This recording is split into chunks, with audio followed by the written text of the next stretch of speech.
A man boarded a plane, carrying nothing but a briefcase. A few hours later, he calmly handed a note to a flight attendant. "I have a bomb." He demanded $200,000 in cash. The FBI agreed. Minutes later, he disappeared into the night. No body, no confirmed identity, no trace of what happened after the jump. More than 50 years later, nobody knows who D.B. Cooper really was. This is the story of the most famous unsolved airline hijacking in American history, and the man the FBI never found. On November 24th, 1971, the day before Thanksgiving, a calm, well-dressed man walked up to the counter at Portland International Airport. He wore a dark suit, a black raincoat, and sunglasses. He gave his name as Dan Cooper. He paid $20 cash for a one-way ticket to Seattle. Nothing about him stood out, just an ordinary businessman boarding Northwest Orient Flight 305. Within a few hours, his name would become one of the greatest unsolved mysteries in FBI history. Flight 305 was a short hop, Portland to Seattle, only about 30 minutes in the air. Cooper took C-18C near the back of the plane and ordered a bourbon and soda while the other passengers settled in. He looked completely relaxed. Nobody on that plane had any idea they were sitting a few feet away from a man about to pull off the most audacious heist in American aviation history. Shortly after takeoff, Cooper waved down flight attendant Florence Schaffner and quietly passed her a note. She assumed it was a phone number and slipped it into her purse. Cooper leaned in and said, "Miss, you'd better look at that note. I have a bomb." The note demanded $200,000 in cash, 4 parachutes, and a fuel truck waiting in Seattle. Schaffner asked to see the bomb. Cooper opened his briefcase just enough to reveal a tangle of wires and red cylinders. She believed him. So did the pilots. The pilots radioed the demands to the ground. Northwest Orient's president approved the payout almost immediately.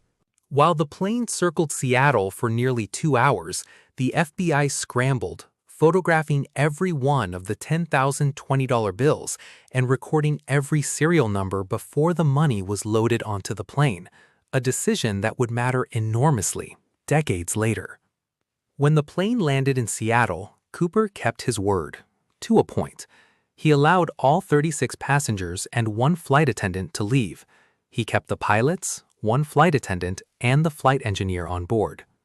Once the cash and parachutes were delivered, he gave his final instructions. Fly to Mexico City. Low altitude, low speed, rear stairs down. The plane took off again with only 5 people on board. Somewhere over the dense forests of southwest Washington, Cooper ordered the crew into the cockpit and locked the door. Every second, the crew expected to hear another command. Instead, there was only silence. Then suddenly, around 8:13 p.m., they felt a sudden pressure change. The rear stairs had been lowered mid-flight. Cooper strapped on a parachute, tied the money bag to his body, and stepped into the freezing, rain-soaked night at 10,000 feet, wearing nothing but a business suit and loafers. He was never seen again. The FBI named the investigation NORJAC, short for Northwest Hijacking. What followed was one of the largest manhunts in FBI history. Hundreds of agents, soldiers, and volunteers combed the forests for weeks. Thousands of suspects were investigated. Hundreds were interviewed. Yet none could be proven to be D.B. Cooper.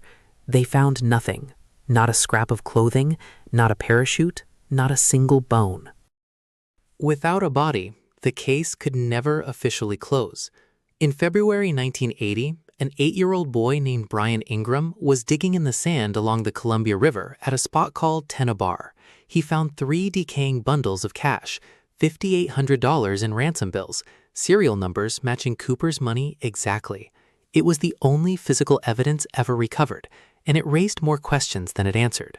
Richard Floyd McCoy pulled off a nearly identical hijacking months later, but was captured. Kenneth Christensen, a former paratrooper and Northwest Orient employee, matched Cooper's description almost perfectly and reportedly confessed something on his deathbed. Robert Rackstraw, a Vietnam veteran with demolitions training, was investigated for decades. None were ever definitively proven. In 2016, after 45 years, the FBI officially closed the case. To this day, D.B. Cooper remains the most famous unsolved airline hijacking in American history. Somewhere, the truth still exists, buried beneath the forests of Washington, hidden inside an old FBI file, or carried to the grave by the only man who ever knew the answer, D.B. Cooper. If you enjoyed uncovering this mystery with us, subscribe for more real unsolved cases every week. Which theory do you believe? Drop it in the comments.